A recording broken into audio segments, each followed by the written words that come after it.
Hello everyone. तो अब हम लोग नेक्स्ट एपिसोड में पढ़ते हैं इंडस वैली सिविलाइजेशन या फिर सिंधु घाटी सभ्यता हिंदी में। ठीक है, मैंने पहले पढ़ लिया था इससे पहले। अब पढ़ते हैं 2500 BC से 15,000 BC, मतलब 2500 BC टू 1500 BC। अब BC भी समझ लेते हैं, शायद पिछली बार हमने एपिसोड में समझाया था, लेकिन एक बार और समझा देते हैं। BC क्या है? देखो, यहाँ पे जीसस क्राइस्ट का जन्म हुआ, क्योंकि देखो इंग्लिश अंग्रेज़ों ने बनाया है ये कैलेंडर, भी अपन लोग अंग्रेजी कैलेंडर फॉलो करते हैं, इसलिए ये इम्पोर्टेंट है जानना। तो जीसस क्राइस्ट का जन्म हुआ, उसको जीरो मानते हैं। ठीक है, जीरो ईस्वी मानते हैं। इससे पहले जो जन्म हुआ उसको बिफोर क्राइस्ट मानते हैं, इससे पहले।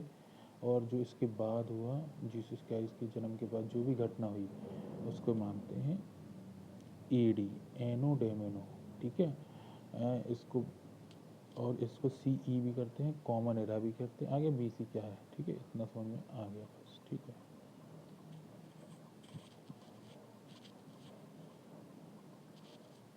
अब चलते हैं आगे। क्या क्या पढ़ेंगे यहाँ पे? हड़प्पन एज पढ़ेंगे, जो कि ब्रॉन एज कहते हैं। ब्रॉन्ज एज क्यों कहते हैं? क्योंकि ब्रॉन्ज मेटल का यूज़ किया था, तांबे का यूज़ किया था, इसलिए कहते हैं। ठीक है, अब चलते हैं नेक्स्ट स्लाइड्स पे। ओके, अब देखो इंडस सिविलाइजेशन नाम क्यों पड़ा? पहली बात तो ये होता है क्योंकि इंडस नदी जो भारत में, जो इंडस नदी यहाँ से गई है पाकिस्तान होते हुए सीधा, ये कौन सा एरिया है, अरब सागर में गिर गई है, तो उसकी वजह से ही इंडस वैली कहा जाता है, या सिंधु नदी की वजह से ही सिंधु घाटी सभ्यता कहा जाता है, इंडस वैली सिविलाइजेशन कहा जाता है। ठीक है, और इसको हड़प्पन सिविलाइजेशन भी कहा जाता है कई जगह। क्यों कहा जाता है? क्योंकि हड़प्पा सबसे पहले फाउंड हुआ था, इसलिए हड़प्पन सिविलाइजेशन भी कहा जाता है। कब? 1921 में फाउंड हुआ था। सबसे पहली साइट अगर पूछा जाए कि सबसे पहली साइट कौन सी डिस्कवर हुई थी, तो 1921 में हड़प्पन सिविलाइजेशन, हड़प्पा, ठीक है, हुई थी। आगे इतना समझ में। अब ब्रॉन्ज एज क्यों, या फिर कांस्य युग की सभ्यता क्यों कहा जाता है? क्योंकि यहाँ पे हमें कांस्य के साक्ष्य मिले, इसलिए। ठीक है, कई चीज़ें में यूज़ करते थे कांस्य। ठीक है, आगे समझ में। अब इसको प्रो हिस्टोरिक सिविलाइजेशन भी कहा जाता है, आद्य ऐतिहासिक सभ्यता भी कहा जाता है। तो 3 सभ्यताएं क्या कहते हैं इंडस वैली सभ्यता: हड़प्पन सिविलाइजेशन, ब्रॉन्ज सिविलाइजेशन, या प्रो हिस्टोरिक सिविलाइजेशन। ठीक है, the civilisation had a script but it has not been study deciphered by any archaeologist, hence proto historic. मतलब यहाँ पे पढ़ने योग्य चीज़ें मिली हैं, लिखावट मिली है, लेकिन कोई भी अभी तक साइंटिस्ट या आर्कियोलॉजिस्ट भी इसे पढ़ नहीं पाया, इसलिए इसे कहा जाता है प्रोटो हिस्टोरिक या आद्य ऐतिहासिक सभ्यता कहा जाता है। हमने पहले भी बताया क्यों कहा जाता है। ठीक है, अब इसके समक्ष और विश्व में कौन कौन सी सभ्यताएं थीं समकालीन? ठीक है, ये देखिए, ये देखो, इंडस वैली तो थी ही थी, फिर है सुमेरियन सभ्यता, मेसोपोटामिया। ठीक है, 2 नदियों के भी। मेसोपोटामिया मतलब क्या होता है? टू लैंड ऑफ 2 रिवर्स, मतलब ऐसे 2 रिवर, इनके बीच में यहाँ पे बसी थी। ठीक है, तो वो चीज़ हो गई। ठीक है, लैंड ऑफ 2 रिवर्स, 2 नदियों की भूमि। कौन कौन सी?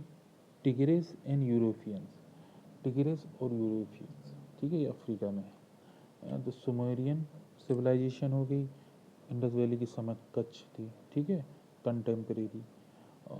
और इजिप्टियन सिविलाइजेशन होगी, मिस्र, नील की नदी की घाटी। ठीक है, डेवलप्ड अलोंग द नील नदी। ज़्यादातर जितनी भी सभ्यताएं हैं सब नदियों के आसपास। क्यों? वहाँ पे पानी मिल जाता था, खेती कर सकते थे, शिकार कर सकते थे, और बहुत सारी चीज़ों का फ़ायदा था। ठीक है, तो इसलिए हर जितनी भी सिविलाइजेशन है वो नदियों के आसपास ही बसी। जैसे चीनी सभ्यता है, तो होंगो नदी के घाट के ऊपर से ही है। ठीक है, होंगो नदी के ऊपर। आगे समझ, ये तीन तीन थी, एक Sumerian, Sumerian, Egyptian, Chinese. Sumerian tigris और यूफ्रेटिस नदी की, नील नदी के इजिप्टियन और होंगो नदी पर चाइनीज। अब कहाँ कहाँ फैली इंडिया में, ठीक है, ये है इंडिया, जैसे ये है इंडिया, ठीक है, ये हो गया इंडिया, ठीक है, रफ समझ लो। तो यहाँ डालें थोड़ा सा जिससे समझ में आ जाए। अब टॉप पे जम्मू कश्मीर में कौन सा है, चिनाब नदी के पास मांडा, ठीक है, टॉप पे है। और इस साइड जो ये है दस्क नदी, ठीक है, कहाँ पर है, अफगान ईरान बॉर्डर पे। तो इसका आज का मैप ही बना दें क्या, ठीक है चलो बना देते हैं। ये मिटाओ, इसको यहाँ से मानो कि यहाँ इंडिया ख़त्म हो गया, ठीक है, फिर ये हो गया पाकिस्तान, ठीक है, फिर यहाँ से हो गया अफ़गानिस्तान। तो अफ़गानिस्तान जो ईरान बॉर्डर पे है वहाँ पे एक दस्क नदी है, उसके आसपास एक है सुतकोडेर, जो पश्चिम में, ये इसका वेस्ट है, मतलब पश्चिमी विस्तार है, ठीक है। और आलमगीर, आलमगीरपुर ईस्ट और यूपी में है, ठीक है, हिंडन नदी के पास है। दायमाबाद महाराष्ट्र में है। और टोटल कितने स्क्वायर किलोमीटर में फैला था, तो 1 पॉइंट, कितने स्क्वायर किलोमीटर में फैला था, 1.3, एक 1.3 मिलियन स्क्वायर किलोमीटर में इसका क्षेत्रफल था, ठीक है, किसका, सिंधु घाटी सभ्यता या इंडस वैली सभ्यता। टॉप पे मतलब उत्तरी पूछा जाए तो हो गया मांडा जो जम गई उसमें, वेस्ट पूछा जाए तो ईरान अफगान बॉर्डर पे है, सुत कोंडोर वेस्ट पे है, ठीक है, दक्षिण नदी पर, ये भी पूछते हैं। दायमाबाद साउथ का पार्ट है, दायमाबाद मतलब इंडिया के साउथ का नहीं, ये इंडस वैली के साउथ का, ठीक है, दायमाबाद हो गया। तो दायमाबाद कौन सी नदी पे, ये इंपॉर्टेंट है, परवा नदी पर। और ईस्ट में उत्तर प्रदेश पे तो हिंडन नदी पर है, ठीक है, आलमगीर कहते हैं जिसको, आलमगीरपुर, ठीक है, 1.3 मिलियन स्क्वायर किलोमीटर का क्षेत्रफल था। चलते हैं नेक्स्ट। अब ऑथर ने क्या कहा सिविलाइजेशनों के बारे में, ठीक है, सभ्यता के निर्माता, उन्होंने archaeologist discover 4 races of people build, मतलब 4 ऐसी रेस हैं जिन्होंने इस सिविलाइजेशन को बनाया। तो कौन कौन सी है, एक है मंगोलॉइड, ठीक है, एक है पोर्टो ऑस्ट्रोलॉइड्स, एक है मेडिटेरियन भूमध्य द्रविड़, और एक है एल्पिनॉइड, ठीक है, ऐसे 4 रेसेस के लोग थे जिन्होंने इंडस वैली सिविलाइजेशन की नींव रखी है, बनाया है, जब तक चलाया, ठीक है। नॉर्थ इंडियन भाषाएं बताई हमने, ठीक है। आर्य भाषाएं कहता है जो नॉर्थ इंडिया में जितनी भी हिंदी पंजाबी ये सब भाषाएं हैं ज़्यादातर वो आर्य भाषा का समूह है। और जो साउथ की भाषाएं हैं वो द्रविड़ ग्रुप ऑफ लैंग्वेजेस है या द्रविड़ भाषा समूह है, ठीक है। आगे समझ में याद करना पड़ेगा, कमेंट कर देना कि हमें इसकी पीडीएफ चाहिए तो मैं पीडीएफ भेज दूँगा, ठीक है। अब कितनी टोटल सिटीज़ अभी तक मिल चुकी हैं, तो 1400 मिल चुकी हैं, जो कि 900 इंडिया में है, 500 पाकिस्तान में है, ठीक है। मोहनजोदाड़ो, मोहनजोदाड़ो का नाम भी पूछ लेता है कि मृतकों का टीला कहा जाता है, ठीक है, ये सिंधी भाषा में कहा लिखा गया है, ठीक है क्या, Mohenjodaro. Lothal mount of dead, मृतकों का टीला, ये भी है गुजराती भाषा में, ठीक है, ये है सिंधी भाषा में मोहनजोदाड़ो, लोथल है गुजराती भाषा में। अब कौन कब मिली, सबसे पहले तो पता ही है हड़प्पा मिली, इसलिए हड़प्पन सिविलाइजेशन भी कहा जाता है, इंडस वैली सिविलाइजेशन भी कहा जाता है, ब्रॉन्ज या कांस्य सिविलाइजेशन भी कहा जाता है, ठीक है, या प्रोटो हिस्टोरिक सिविलाइजेशन भी कहा जाता है। क्यों कहा जाता है, क्योंकि यहाँ पे लिपि तो मिल गई लेकिन हम लोग पढ़ नहीं पाएंगे, तो ये तुम पढ़ नहीं सकते, ठीक है। अब देख लेते हैं कब कौन से, ये याद करना पड़ेगा, ठीक है। बता देता हूँ, हड़प्पा सिविलाइजेशन 1921 में हुई, ठीक, किसने की, दयाराम साहनी ने करी। एक दूसरी तरीके से करते हैं इसको, हड़प्पा सिविलाइजेशन ईयर कौन सा था, 1921 था। किसने खोजा, दयाराम साहनी ने। कौन सी नदी पे हड़प्पा सिविलाइजेशन, रावी नदी पर है। कहाँ पर है, पंजाब, जो कि पाकिस्तान में आता पंजाब वो वाला, ठीक है। फिर है मोहनजोदाड़ो, दूसरी साइट 1922 में मिली। किसने खोज करी? RB बनर्जी ने बनी। ठीक है, और किस नदी पर है? तो सिंध नदी पर है। कहाँ पर है? कराची, आज के पाकिस्तान में है। चंदेड़ो, ठीक है, चंदेड़ो 1931 में हुई। ठीक है, किसने करी? MG मजुमदार ने करी। ये सिंध नदी पर ये भी है। मोहनजोदाड़ो और चुनारो कहाँ पर है? सिंध नदी पर है। ठीक है, लोथल गुजरात में है। कब? 1955 में SR राव ने करी। और रिवर कौन सी है? भोगारो। ठीक है, कालीबंगा 1961 में करी है। ठीक है, BB लाल ने करी है। घग्गर नदी पर है। ठीक है, ब्रांच ऑफ सरस्वती नदी पर है। कहाँ पर है? राजस्थान में है। धोलावीरा, ठीक है, 1991 में करी और JP जोशी द्वारा करी गई। ठीक है, अभी ये इम्पोर्टेंट नहीं है कि कहाँ पर है, तो ये है गुजरात में। कौन सी नदी पे पूछा नहीं जाता, अगर जानना है तो सर्च कर लेना। ठीक है, अब क्या क्या मिला वहाँ पे जिसकी वजह से हमने कहा कि ये है, ये यहाँ पे ये इम्पोर्टेंट है। तो क्या क्या मिला, चलो हम बताते हैं। हड़प्पा, हड़प्पा में क्या मिला? 6 ग्रेनरीज मिली, मतलब जहाँ पे ग्रेन रखे, अनाज वगैरह रखे रहते हैं। ठीक है, वुडन कॉफिन मिले। ठीक है, कॉफिन मतलब जैसे आज के समय में मुसलमानों में होता है या क्रिश्चियनों में होता है कॉफिन, लकड़ी का। ठीक है, वो मिला। ठीक है, ब्रॉन्ज मिरर मिले हैं 12। ठीक है, जेम्स मिले हैं, ज्वेलरी मिली है। कहाँ पे? ग्रेव में, वो ग्रेवी में रख देते थे। ठीक है, हड़प्पा में। मोहनजोदाड़ो में क्या मिला? देखो, इसमें भी ग्रेट गैरनी मिली है, मतलब बहुत बड़ा अन्न का भंडार की जगह मिली है। ठीक है, ये पूछते हैं क्वेश्चन। ठीक है, ग्रेट गैरनी कहाँ मिली? ये ग्रेट बाथ कहाँ मिला? तो मोहनजोदाड़ो में मिला। ब्रॉन्ज की डांसिंग गर्ल कहाँ मिली? तो मोहनजोदाड़ो में मिली। ठीक है, और एक मूर्ति थी पंडित जी की। ठीक है, पंडित जी टाइप की ऐसे देखो मूर्ति थी, है ना। ठीक है, ऐसे मूर्ति थी अप्रोक्स। ठीक है, वो भी मिली है। कहाँ? मोहनजोदाड़ो में मिली है। प्रीस्ट मतलब हो तो पंडित। ठीक है, या जो हायर पोजीशन पे होता है। चौंधाड़ो, ठीक है, तो वहाँ पे लिपस्टिक मिली। Evidence of cat dog footprint भी मिले। Only city with no citadel, मतलब सिटाडेल क्या होता था? देखो, जैसे ये सिटी है, देखो ये से एक जैसे ये सिटी है। ठीक है, यहाँ पे लोग रह रहे, तो सिटाडेल क्या होता था? जो चारों तरफ ऐसे घेरा बना होता था, वो सिटाडेल होता था। ठीक है, यहाँ मिला है चुनाड़ों में, तो याद करना पड़ेगा। अब लोथल में क्या मिला? ठीक है, तो लोथल में मिला फायर अल्टर मिला।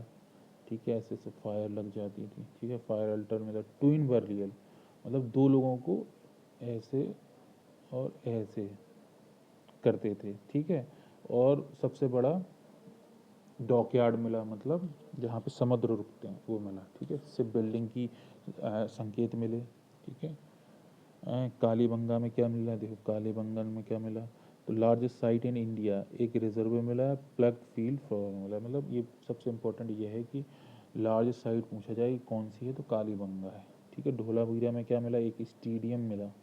Found a large river divided into 3 parts. ठीक है, इसको ऐसे 3 पार्ट में ऐसे ऐसे ऐसे 3 पार्ट में बटी थी धोलावीरा। ठीक है, आगे समझ में, याद कर लेना। अब चलते हैं टाउन प्लानिंग पे। तो टाउन प्लानिंग क्या है? कैसे नगर योजना होती थी? तो 2 पार्ट सिटी होती थी, 2 भागों में बटी रहती थी। ठीक है, एक उत्तरी भाग में थी, उसको दुर्ग या गढ़ी कहते थे, और निचला भाग को सामान्य बस्ती कहते थे। ठीक है, एवरी सिटी डिवाइडेड इनटू 2।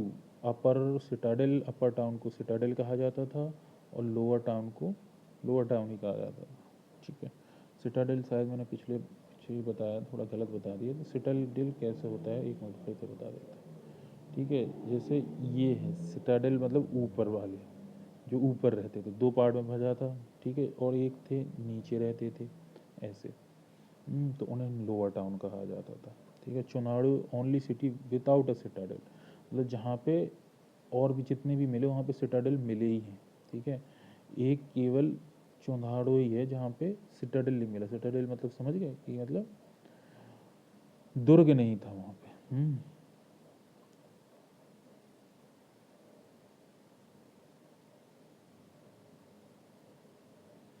अब ग्रिड पैटर्न था, ठीक है। ग्रिड क्या होता है, ये देखो ऐसे होता है ग्रिड, ये हो गया। अब इसमें एक से ऐसे कर दो, ये है ग्रिड पैटर्न, ठीक है। आगे समझ में ग्रिड पैटर्न तो इसी मकसद में इसी तरीके से बसा हुआ था, ठीक है। एवरी IVC यहाँ पे क्या है, इंडस वैली सिविलाइजेशन, ठीक है। सिटी ग्राफ एक्सपेक्ट कहाँ पे नहीं थी, Banawali. Modern Chandigarh only city build on grid pattern, बता दिया हमने। ग्रिड पैटर्न क्या होता है, मतलब एक सेक्टरों में ऐसे बटा होता है, ये सेक्टर ये सेक्टर ये ऐसे, ठीक है, ग्रिड पैटर्न में। तो आज की मॉडर्न कौन सी चंडीगढ़ ऐसी सिटी है इंडिया में जो इस पैटर्न पे है, ग्रिड पैटर्न पे पूछा जाए। उस समय पे ज़्यादातर सभी थी, केवल बनवाली को छोड़ के, ठीक है। ड्रेनेज सिस्टम अच्छा था वहाँ पे, ठीक है। मैन होल्स वगैरह भी थे, एवरी सिटी दिस। और यही चीज़ बनवाली में भी नहीं थी, क्योंकि वहाँ पे ग्रिड पैटर्न नहीं था, तो यहाँ पे ड्रेनेज सिस्टम की अच्छी व्यवस्था नहीं थी इनमें, ठीक है। अब सोशल स्ट्रक्चर क्या था इन लोगों का, कैसे रहते थे। आज भी जैसे कुछ लोग ऊंची जाति, कुछ लोग नीची जाति, और ये कुछ हायर क्लास या लोअर क्लास, रिच अमीर, तो कैसा था ये जान लेते हैं, ठीक है। ये होता है सोशल स्ट्रक्चर। तो बेस्ड ऑन वेल्थ पे बटी थी, जो साइंटिस्ट बताते हैं, ठीक है। पता नहीं बटी थी नहीं बटी थी, ठीक है, क्योंकि अलग अलग मतभेद हैं लोगों में। समाज धन पे आधारित थी, वो तो हमेशा ही रहती है। क्लास मोबिलिटी इज़ अलाउड, मतलब गतिशीलता की अनुमति रहती। कास्ट जाति मोबिलिटी इज़ नॉट अलाउड, ठीक है। आगे समझ। जॉन मार्शल कौन थे, director general of ASI at the time of Indus valley civilisation. मतलब जब 1921 में हड़प्पा मिली थी, तो डायरेक्टर जनरल कौन था, दयाराम साहनी ने तो फाउंड किया था। तो कौन थे, जॉन मार्शल, ये भी पूछ सकते हैं, ठीक है। According to Indus society was a matriarchal society थी, mother is the head of the family, ठीक है। अगर पूछा जाएगा Indus valley civilization John Marshall की समझ में क्या थी, तो मैट्रियार्कल सोसाइटी थी, ठीक है। Religion is the reflection of the society, the individual is highly mature, ठीक है। धर्म समाज में प्रतिबद्ध था, मतलब धर्म था उस समय पे, ठीक है। आएगा समझ। इट अब पॉलिटिकल सिस्टम कैसा था, राजनीतिक व्यवस्था कैसी थी, ठीक है। सिंधु सभ्यता की राजनीतिक व्यवस्था का अध्ययन कठिन है, ठीक है। Priest class are the ruler, जो प्रीस्ट क्लास की थी, तो उसको जो प्रीस्ट क्लास रूल करते उसको थियोक्रेसी कहा जाता है। पुरोहित वर्ग को शासक थे, अर्थात धर्मतंत्र था। अगर हिंदी में बोलें तो धर्मतंत्र था, इंग्लिश में बोलें तो थियोक्रेसी होते हैं, ठीक है। जब कोई धार्मिक व्यक्ति किसी चीज़ पे रूल करता है तो उसको धर्मतंत्र कहते हैं या थियोक्रेसी कहते हैं, ठीक है। आगे सुनिए। अब RS शर्मा ने ये किसके अकॉर्डिंग है, ये है DD काउसाम्बी की तरह। अब ये है RS शर्मा के अकॉर्डिंग क्या है, रिजेक्टेड। उन्होंने कहा नहीं नहीं नहीं, ऐसा नहीं था, क्योंकि वहाँ पे कोई टेम्पल नहीं मिले, ठीक है। तो according merchant were the ruler, तो अगर पूछा जाए कि RS शर्मा के द्वारा या किसने कहा कि मर्चेंट रूलर थे, तो RS शर्मा ने। किसी ने कहा कि प्रीस्ट या पुरोहित वर्ग रूलर था, जो DD कौशाम्बी द्वारा कहा गया, ठीक है। मंदिरों के अभाव के कारण कहा गया था, ठीक है, लेकिन मूर्ति मिली है, अभी आगे बताएंगे। इकोनॉमिक एग्रीकल्चरल सिस्टम कैसा क्या था, ठीक है। एग्रीगियन एग्रीकल्चर इज़ द बैकबोन, ये तो हो गई। आपको वहाँ पे टेक्नोलॉजी तो होगी नहीं थी भाई, लेज़र चल रही थी तब ख़त्म हो गई, है ना, समझ रहे बात को, तो वो तो ही थी। तो important food grain barley wheat था, मतलब जौ और गेहूँ था। कमर्शियल क्रेप कॉटन मस्टर्ड था, क्योंकि तेल की ज़रूरत होगी, कपास कपड़ों के लिए थी, ठीक है। Rice were rarely cultivated. Green found at Lothal, ठीक है। ग्रीन कहाँ फाउंड हुआ, लोथल में हुआ। हस्क फाउंड इन रंगपुर, ठीक है, ये पूछ लेते हैं, ठीक है। लोथल में दाना, रंगपुर में भूसी मिली, ठीक है। राइस भी रियरली मिलता, चावल कम उगता था। गेहूँ और जौ सबसे अरे ठीक है, तो चलते हैं आगे। अब हो वाज यूज्ड इन, मतलब सिंधु लोग हल का प्रयोग की बजाय कुदाल का प्रयोग करते थे, हल नहीं कुदाल प्रयोग करते थे, ठीक है। प्लग का इन्वेंटेशन, हल का प्रमाण मिलता है, ठीक है। एक थाली कुंभन में, एक बनवाली में टेराकोटा की, ठीक है। हॉर्स के एविडेंस मिलते हैं, ठीक है, ठीक है। हॉर्स के घोड़े के प्रमाण मिलते हैं, लोथल में संदिग्ध है। लेकिन शुक्र गुजरात में स्केलेटन मिला है। तो ये सब चीज़ें क्यों, जो चीज़ कहते हैं कि एक डाउट है, तो कि जो चीज़ मिली है उसी बेस पे, एविडेंस के बेस पे कहते हैं, ठीक है। अब इंडस्ट्रीज़ क्या क्या है थी वहाँ पे, देखो जब वस्त्र कॉटन था तो वस्त्र मिलेंगे, ठीक है, ब्रिक था तो ईंट बनेंगे, घर तो बने ही रहे थे। मेट्रोलॉजिकल इंडस्ट्री मतलब धाम कर्म योगी, तो कॉपर ब्रॉन्ज था, तो मेट्रोलॉजिकल मतलब मेटल या जो भी धातु, ठीक है, बनते थे, उससे टूल्स बनते थे या औजार बनते थे। शिप बिल्डिंग इंडस्ट्री बताया लोथल पे मिल रही थी, ठीक है। ज्वेलरी भी बन रहा था, ठीक है, क्योंकि ऐसी मूर्तियाँ मिली हैं कि वो चीज़ें, ठीक है। और ज्वेलरी इंडस्ट्रीज़ कहाँ पे लोकेटेड थी, चौंदारो, लोथल और धोलावीरा में, ठीक है, याद है। अब चलते हैं ट्रेडर और बार्टर सिस्टम पे चलते हैं। ट्रेडर और बार्टर सिस्टम पर चलते हैं, ठीक है। व्यापार की वस्तु का विनिमय, ठीक है। इंटरनेशनल लोथल इंटरनल होता था, ठीक है। और Sumeria was the important trading part, ठीक है। सुमेरिया एक प्रमुख व्यक्ति व्यापारिक साझेदार था। समझ में आ गया मैंने ये क्या बोला। ये जो ट्रेड होता था तो इंटरनेशनल लोथल से होता था और इंटरनल भी, दोनों जगह होता था, ठीक है। सील थी, कई टाइप की सीलें मिली, 1 सेंटीमीटर की थी। पिक्टोग्राफ एनिमल की सीलें 4000 फाउंड हुई, ठीक है। रेक्टेंगल, स्क्वायर और Mesopotamian seal were always cylindrical. तो देखो इधर पे काफ़ी 4000 से ज़्यादा सीलें मिली हैं जो कि चित्र, पिक्टोग्राफ मतलब चित्र वाली थी। इसमें कुछ एनिमल के शेप बने रहते, तो वो रेक्टेंगल होती थी, जैसे ये है रेक्टेंगल, ठीक है। कुछ स्क्वायर होती, जैसे ये स्क्वायर है, ठीक है। मेसोपोटामियन क्या थी, सिलेंड्रिकल थी। तो सिलेंड्रिकल कैसी होती हैं, ऐसी होती है ना, मतलब ये सर्किल हो गया, इसको नीचे से ले जाओ तो हो गया सिलेंडर, जैसे सिलेंडर होता है, ठीक है, सिलेंड्रिकल। आगे हम अब क्रॉस क्रॉस कल्चरल फाइंड्स क्या थी, three Mohenjodaro Indian cotton found and Umma 2300 BC सिंधुन, सिंधुन कहा जाता था, ठीक है। यहाँ ये पढ़ लेना, ठीक है, यहाँ भी करना पड़ेगा। Script Mesopotamian scripts where the cuneiform barter system, exchange of directly, no currency, मतलब सीधा बार्टर सिस्टम। बार्टर सिस्टम तो जानते हो कि मतलब जो तुम ये सामान दो, हम वो सामान देंगे, ये बार्टर सिस्टम था। अब रिलीजियस बिलीफ थी कि नहीं, तो ये तो बोला गया कि वो नहीं मिला टेम्पल, लेकिन कुछ मूर्तियाँ मिली हैं, ठीक है। पशुपति महादेव की मूर्ति मिली है, ठीक है। सील फाउंडर मौजूद फिगर 3 हेड्स, 3 हेड थे, 2 हॉर्न थे, surrounded by animal. John Marshall carter proto Shiva accepted by most scholar, ठीक है। जॉन मार्शल ने mother goddess widely identified across the Indus along with the evidence of linga और योनि worship, ठीक है। आज भी होती हैं, पहले भी होती थी, ठीक है। व्यापक रूप से लिंग और योनि की प्रमाण मिले हैं। बुल, स्नेक और ट्री की वर्शिप करते थे। Clear evidence of rituals with animal slaughter, मतलब काटे थे, काटे जाते थे आदमी, मतलब सॉरी आदमी नहीं, जानवर काटे जाते थे। Large number of amulets found in many sites, मतलब अनेक स्थल में बड़ी संख्या में ताबीज़ें मिली हैं। अब कॉजेज ऑफ एंड ऑफ क्यों हो गई, तो आर्यन इन्वेजन कहा जाता है, कुछ कहते हैं कि फ्लड की वजह से, कुछ कहते हैं अर्थक्वेक की वजह से, कुछ कहते हैं ड्राई हो गया रिवर इसलिए।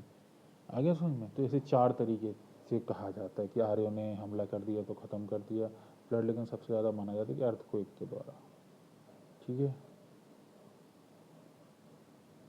अब वेट मीज़र क्या था, तो वेट 1 रुपये, मतलब आज का 1 रुपये 16 आना के बराबर था उनका, ठीक है। एक सरे शेर क्या था, 16 छटांग के बराबर, यानी छटांग भर गया हो क्या ना, तो छटांग तब से चला आ रहा। अब देखो क्या क्या पढ़ लिया अपन ने, टाउन प्लानिंग पढ़ ली, इकोनॉमी पढ़ ली, सोसाइटी पॉलिटी कैसी थी, रिलीजन डिक्लाइन क्यों हुआ, डिक्लाइन बता ही दिया कि 4 आर्यन हो गया, या कोई महामारी आ गई होगी, या नदियाँ हो गई, अर्थक्वेक आ गया होगा। सोसाइटी बता दी कि कैसी थी, हायरार्की थी, पुरोहित बढ़ते थे या नहीं थे, ठीक है। टाउन प्लानिंग ग्रेड पर ध्यान दी थी, ये थी वो थी, ज़्यादातर सीधे सब बता दी, ठीक है। पढ़ भी लेना, लिखा भी है। अब अगली जो क्लास होगी, अगला एपिसोड होगा, वो होगा वैदिक या आर्यन शब्द, तो लाइक करें, शेयर करें, सब्सक्राइब करें। Thank you.